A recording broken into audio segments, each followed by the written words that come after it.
أعرابية كات خزمة في غمري خوا صلى الله عليه وآله وسلم فرموي أمرش قارمك فرموي لا تسبن شيئا جوين بهيشتك ندي أفرمي والله لدواي أو نوشتر نأسبيكم نهيشتكم وشيكم برانبري نوتو جوينكم نداو أو فيرمانك خوشويس كزمان ما لسر باق بكار بيه أفرمي لا تسبن الديك جوين بكالشير مدن لقل أجلانا توي مسلمان ياسات هي ورز بكاريني أي لقل مروفايتي أتوان بكاريني خواي كافران وبيدينان تصورك آلهة كانيان بتكانيان أمر من فكرة وجوان ببتكانيان ندين سيريح سماحتي أم إسلام عظيمة توي مسلمان زمان باكا نزيها أبي بزاني لكياو شون بكاريهني شيطان بهوي الزمان عنادي كربران برب العالمين زماني خرابي وتو لبهش دركرا شيطان هول أدا لنيوان ما ندوج ملاياتي دروسكا زماني شيرين ظلبون بسر شيطانا أفرمي قل لعبادي يقول التي هي أحسن بل بإيمان داران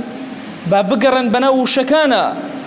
وشي تشاك نلين وشي تشاك ترين بلين أحسن يعني تشاك ترين يعني أجر صدو شي تشاك وجوان دلابو بقر كاميان لهميان جوان ترو تشاك تربو أو مجلسو بو برايات أو بكار بينا إما ببروجي زمان من بهج دزگيرك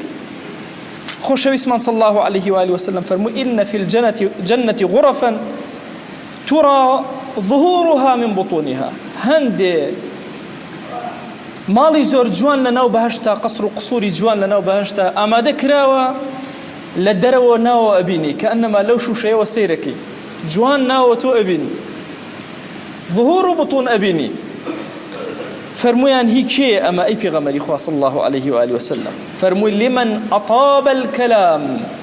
وكسيك قصي شيرين وجوان طيب بي قسكي زور شيرين بي جوان بي هلي بجارد بي وأطعم الطعام خواردني بهجار دابي وأدام الصيام للرجو كان يتوكمبو بي بردوان بو بي وصلى لله بالليل والناس نيام للشوا شو نيجي كردبو أو كاتيك خلق خوتوا يكمن شد فرموي أو قصرانه بو كسدان راوا كزماني باق بي ديتوي مسلمان لأمره يا لهمو كاتي زياتر بيوسد بروجي زمانته بخوا كافرو بيدين إيج لسر زماني من الله كتأكد كبرو باش نيت كومالقا برو إفساد أبن توي مسلمان لجنجي كي زور قوراي لمواجهي لقال همو كفري جهاني وتصور بك بلي من لشويني كي دوري كردستان كيب يم أزاني والله كافر أمره كام شوينه زور دور إيشي لسر كردوه أي توي مسلمان شون برنقاري أكيد شي الله لخدمة خوشويستا صلى الله عليه وآله وسلم الله أمتي توم ولا شر أشكام رام كرت لبرانبر كافرانا خوم نقرت يعني الله يا رسول الله صلى الله عليه وآله وسلم من لناو جهاد أبوم جهادي زمانم جهادي فكرم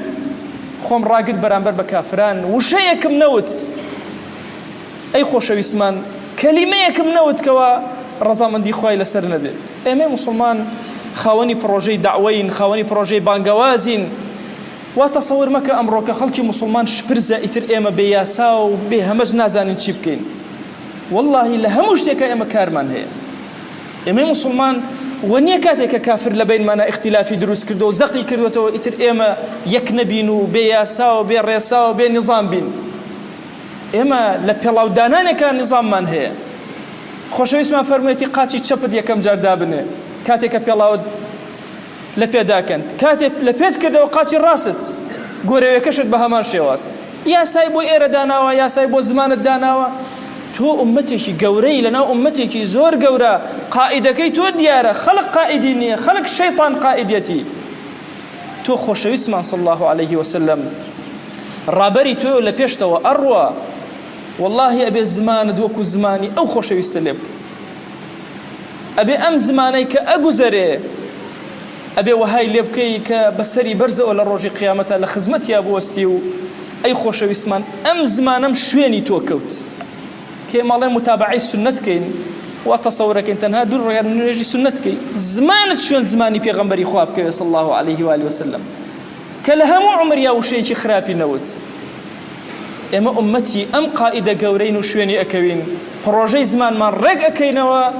لعل رب العالمين درجة شوركاني جان من لأكات